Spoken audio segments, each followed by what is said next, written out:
Welcome. Do you know Maria Slavona?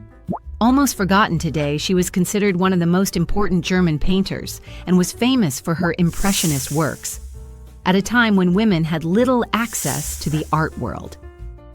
Thanks to her progressive parents, she nevertheless found her way and lived in free love with 5 people for a time. Let's take a look at her life.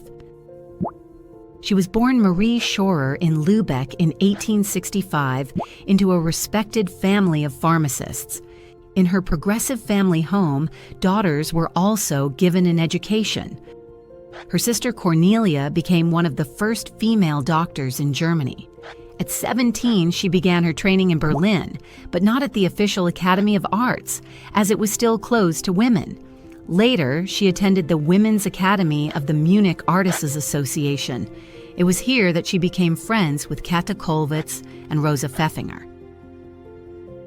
In 1890, she moved to Paris with the Danish painter Willy Gretor, became known under the artist name Maria Slavona, and lived in a free love relationship with Rosa, Ivana Kobilca, Hans Dollerup, and Gretor in a shared apartment where she had her daughter Lily, and Pfeffinger had a son by Gretor.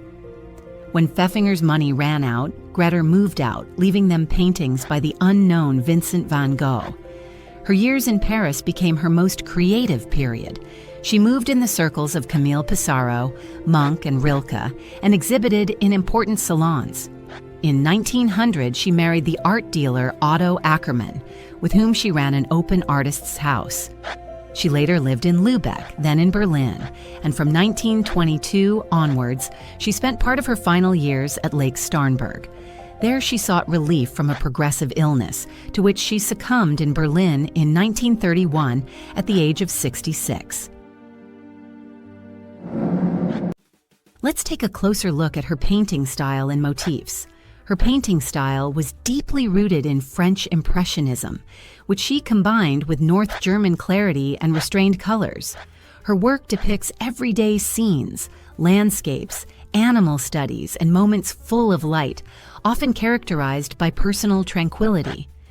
During her artistic development, her focus shifted from urban scenes and portraits to the calmer nature and flower motifs of her later years. Among her best-known paintings are Houses at Montmartre, Thaw near Lübeck, and Flowering Garden, each a snapshot of light, color, and atmosphere. She left behind an impressive body of work with over 300 well-known pieces. She was one of the few women of her time who was able to successfully establish herself as a painter. We hope you enjoyed this insight into the life and work of Maria Slavona.